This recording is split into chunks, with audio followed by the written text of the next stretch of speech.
Now let's look at this section where we discuss the Orchestrator and EdgeConnect appliance licensing. Upon initial purchase, all new customers are issued an account name and account key. The Orchestrator and all appliances will use the same account name and account key for registration purposes. As you will learn in the next class, the first thing to do when deploying the EdgeConnect SD-WAN is to set up network-wide configurations in the form of deployment profiles, templates, and business intent overlays. When a new appliance boots up, it is hard-coded to contact and attempt to register with the Cloud Portal. The account name and account key are known by the Cloud Portal as well, so in turn it knows which SD-WAN, more specifically which orchestrator, should manage this new device. So it informs the orchestrator that there is a new EdgeConnect appliance. This is the process of orchestrator discovering an EdgeConnect. For security purposes, before an EdgeConnect appliance can join a particular SD-WAN, it must be approved by the orchestrator admin.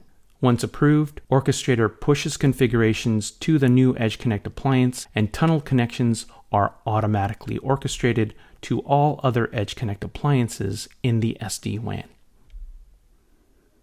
You should be aware that appliances will drop all traffic unless they are licensed and approved in Orchestrator. So you should make sure any reachability issues are considered and solved prior to going into production.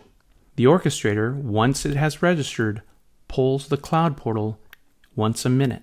Each appliance will attempt to connect to the Cloud Portal once a day to renew its license, which is granted for a 30-day period. Let me illustrate it this way. Today I get my license, and it expires 30 days from now. Tomorrow I renew my license, which expires 31 days from now. The day after that, that license expires 32 days, and so forth. If tomorrow for some reason the license is not renewed, then the EdgeConnect has 29 more days to get that license renewed and for the administrator to resolve any connectivity issues or, more commonly, billing issues. After 30 days of not being able to connect to the Cloud Portal, the appliance license expires and zero traffic will be forwarded except for traffic needed to try and obtain the license. During the installation, if there is no local DNS configured, the orchestrator and appliances will attempt to use Google's free public DNS server at 8.8.8.8 to resolve the Cloud Portal address. In geographies where this may be restricted, make sure the DNS server is configured to one that is available.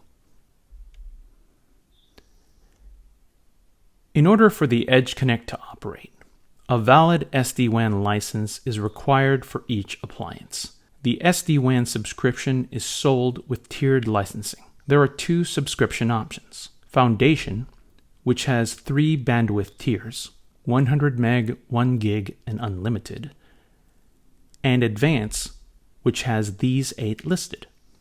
Foundation uses Foundation Orchestrator as a service only. On-premise is not an option. This version provides fundamental SD-WAN features, but has some limitations on certain functions, including the number of business intent overlays. Refer to the latest licensing documentation for what is included. Advance uses Advanced Orchestrator as a service. This is the full orchestrator feature set. You have the maximum number of 7 business intent overlays. Also, there is an option to choose on-premise orchestrator instead of orchestrator as a service. Generally, both will include all traffic handling features, and again, the difference is primarily in the number of BIOS supported and the use of on-premise orchestrator. I want to stress that the SD-WAN subscription is appliance-specific, and every appliance in the SD-WAN requires its own separate license, which is based on the total WAN bandwidth it can forward on the wire. Additional licenses that are available are Boost. Boost provides WAN optimization functionality in the form of TCP acceleration and deduplication.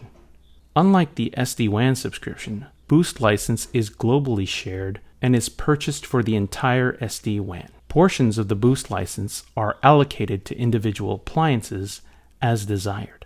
An additional license is the Dynamic Threat Defense license, which addresses advanced security features, such as intrusion detection and intrusion protection on individual appliances.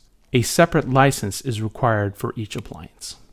And finally, separate licenses are also required for multi-tenant orchestrator options, which are not included in the SD-WAN subscriptions above. Let's do an exercise and discuss how much licensing is needed for this network. Let's figure out how we can determine how many of each bandwidth license tier we need for this SD-WAN shown here. First, we must determine the total bandwidth per edge connect.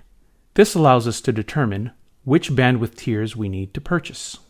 Looking at the small branch, we can see that there is a 10 meg MPLS link and a 20 meg broadband link. So this means that each edge connect at these small branches require 30 megabits of licensing. Continuing on, how much bandwidth does each edge connect use at this medium branch? Given that there is a 20 meg MPLS, 50 meg broadband, and 10 meg LTE. Well, each edge connect requires 80 megs because each edge connect needs to be licensed for all WAN interfaces in this edge HA pair, since traffic is coming in on the LAN and has the potential to utilize all three of these WAN transports. At the data center, we see there is a 1 gig MPLS link and a 5 gig broadband link. So together, each edge connect requires 6 gigs. Now that we know the requirements of every edge connect in our network, we can calculate the number of licenses at each bandwidth tier. First, let's look at the advanced tiers. We need to look at our appliances and determine how many of them do not exceed the first tier of 20 megabits. At the small branches, we see that the total bandwidth per edge connect is 30. 30 megs is our lowest requirement per appliance, so we don't need any 20 meg licenses. How many 50 meg licenses do we need? Well, we just said there are 10 small branches, so 10 are needed. How many 100 meg licenses are needed? Since we have devices that utilize 80 megs at the medium branch, there are 5 of them, so we need 5, right? No. Again, bandwidth licenses are appliance specific. You can think of edge HA appliances, as you will learn in the next course, as one virtual appliance. And since traffic from each appliance can utilize all the WAN interfaces of the other, we still need a license on each to cover the total aggregate bandwidth of 80 megs. We have 2 appliances at these 5 sites, which means we need a total of 10 100 megabit licenses. Finally, the 2 data center appliances remain, and we don't need 200, 500, 1 gig, or 2 gig licenses because we need to utilize the unlimited license bandwidth tier to cover those. No, these are numbers for the advanced licenses. If we choose the foundation options, we would need 20 100 meg licenses because there is no 50 megabit option. As shown here, the License tab in the orchestrator displays all managed EdgeConnect devices and licensed capabilities. Additionally, the number of used licenses from the available total is shown for each bandwidth tier.